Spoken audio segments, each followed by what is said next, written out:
Bitcoin एक ऐसी digital currency है जिसने दुनिया भर का फाइनेंशियल एक्सपर्ट को हिला देता है।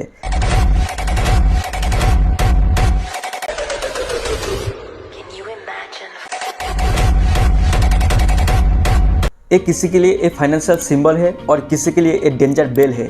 लेकिन जब बात आती है भारत जैसा डेवलपिंग नेशन की तो सवाल कुछ और ही बनता है। क्या क्रिप्टो भारत के लिए एक फ्यूचर बन सकता है? क्या हमारे क्रिप्टो इकोनॉमी को बूस्ट करता है? चलिए देखते हैं। Today I am discuss fully deep analysis for bitcoin versus Indian economy. Is crypto bad और good future for Bharat?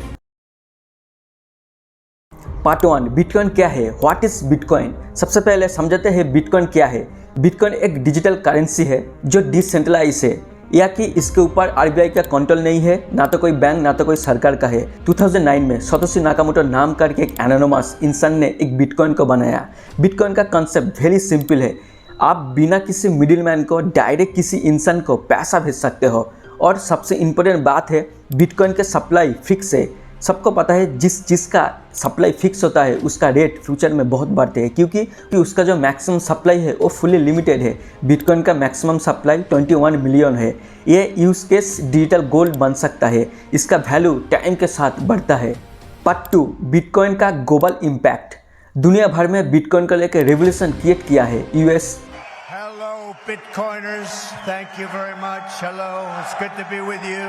Europe, Japan जैसे देशों में investment asset payment system use करते हैं बिटकॉइन को लेके। EI सैल्वाडोर ने तो बिटकॉइन का लीगल टेंडर भी दे रखा है। बहुत सारे multinational company Tesla, PayPal, Microsoft bitcoin को एक्सेप्ट करता है, लेकिन इंडिया में अभी भी इसको लेके कन्फ्यूजन है। पार्ट 3, इंडिया का स्टैंड, कन्फ्यूजन और कॉन्फ्लिक्ट। इंडिया में क्रिप्टो काफ़ी पॉपुलर हो चुका है। CoinDCH, CoinSwitch, यूनिकॉइन जैसे इंडियन एक्सचेंज में पर डे में लाखों करोड़ का ट्रेड होता है, लेकिन सरकार का स्टैंड अभी भी क्लियर नहीं है। आरबीआई 2018 में क्रिप्टो को बैन कर दिया। Government does not consider cryptocurrencies as legal tender or coin and will take all measures to eliminate the use of these crypto assets in finance. लेकिन 2020 में सुप्रीम कोर्ट बैन हटा दिया। तब लेके अभी भी क्रिप्टो को लेके बहुत तरीके से डाउट है। ये ना तो फुली लीगल है ना तो फुली इलीगल है। पार्ट 4, क्रिप्टो का फायदा फॉर भारत। आप बात करते हैं crypto possible positive impact for Bharat. Financial conclusion, Bharat में अभी भी करोड़ों लोगों के पास बैंक अकाउंट नहीं है। क्रिप्टो उन लोगों के लिए एक ऑल्टरनेटिव हो सकता है। Startup growth, job, blockchain, decentralise system, NFT, Web3 space में इंडिया में बहुत तरीके से स्टार्टअप चालू हो रहा है, इसलिए क्रिप्टो सेक्टर में थाउजेंड ऑफ रिमोट जॉब मिल सकता है। And last, inflation huge. जब इंडियन रूपी वीक होता है तो बिटकॉइन एक डिजिटल गोल्ड बन सकता है इन्वेस्टमेंट के लिए। पार्ट 5, क्रिप्टो का रिस्क फॉर भारत। लेकिन जहां ज़्यादा फायदा है वहां पे ज़्यादा रिस्क भी है। क्रिप्टो का कुछ सीरियस चैलेंज भी है। एक्सट्रीम वोलेटिलिटी, बिटकॉइन का प्राइस बहुत तरीके से डंप और पंप होता है। 5000 से लेकर 5 लाख पर जंप और पंप होता है, तो ये नॉर्मल लोगों के लिए एक डेंजर बन सकता है। स्कैम और फ्रॉड, इंडिया में अभी भी क्रिप्टो एजुकेशन बहुत तरह से लोगों को डाउट है। क्रिप्टो का कंसेप्ट, ब्लॉकचेन का कंसेप्ट फुल्ली क्लियर नहीं है, इसलिए फेक टोकन, डंप और pump scheme, Telegram unauthorise channel और पब्लिक को लेके बहुत तरह से अनकॉन्शियसनेस और अनएडुकेटेड है क्रिप्टो को लेके, इसलिए बहुत तरह के स्कैम और फ्रॉड होता है। Number 3, tax and complaint. Crypto में 30% टैक्स दिया है Indian government. I want to understand your current thinking on crypto assets. In the past, you took a certain position, and as a result of which, 97% of trading in crypto. और report और auditor fully clear नहीं है। ये fully profit और game भी ये भी पता नहीं, इसलिए बहुत लोगों को कन्फ्यूजन है। Number 4, brain drain. इंडिया का टैलेंट डेवलपर जो वेब डेवलप करता है, जो Web3 में काम करते हैं, वो बाहर जाकर क्रिप्टो को स्टार्टअप कर रहा है। Crypto education, Web3 decentralise system startup कर रहा है फॉरेन में। यहाँ पे सपोर्ट और फ्रीडम का कमी है। पार्ट 6, डिजिटल रूपी versus bitcoin. RBI recently launch किया है डिजिटल रूपी, जो एक सेंट्रल बैंक डिजिटल करेंसी है, CBDC।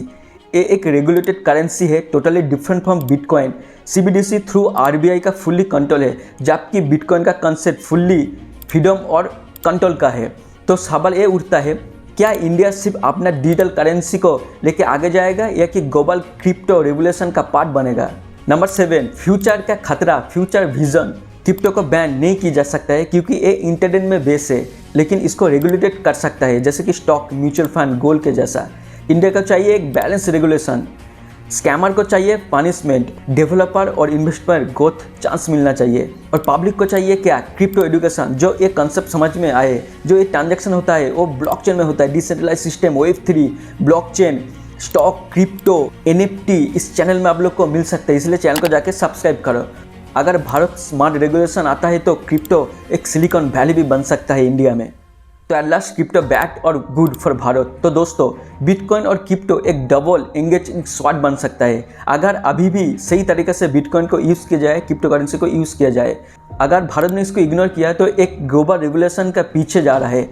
अब डिसीजन भारत का हाथ में है, क्या इसको बैन करे नहीं तो इसको बिल्ड करे। आप क्या सोच सकते हो, क्रिप्टो भारत के लिए गुड और बैड है? कमेंट में जरूर बताना। अगर ये वीडियो आप लोगों को इन्फॉर्मेटिव लगा तो लाइक करो, शेयर करो और चैनल को सब्सक्राइब करो, और हमेशा बेल आइकन दबाना मत भूलना, क्योंकि क्रिप्टो को लेके, स्टॉक को लेके, ब्लॉकचेन, डिसेंट्रलाइज इस सब को लेके इस वीडियो में वीडियो आता रहता है, इसलिए बेल आइकन दबाना मत भूलना। मिलते हैं नेक्स्ट वीडियो में, तब तक के लिए जय हिंद, जय crypto. Cryptocurrencies and NFT are a high-risk investment and may not be suitable for all members of the public and all types of investor.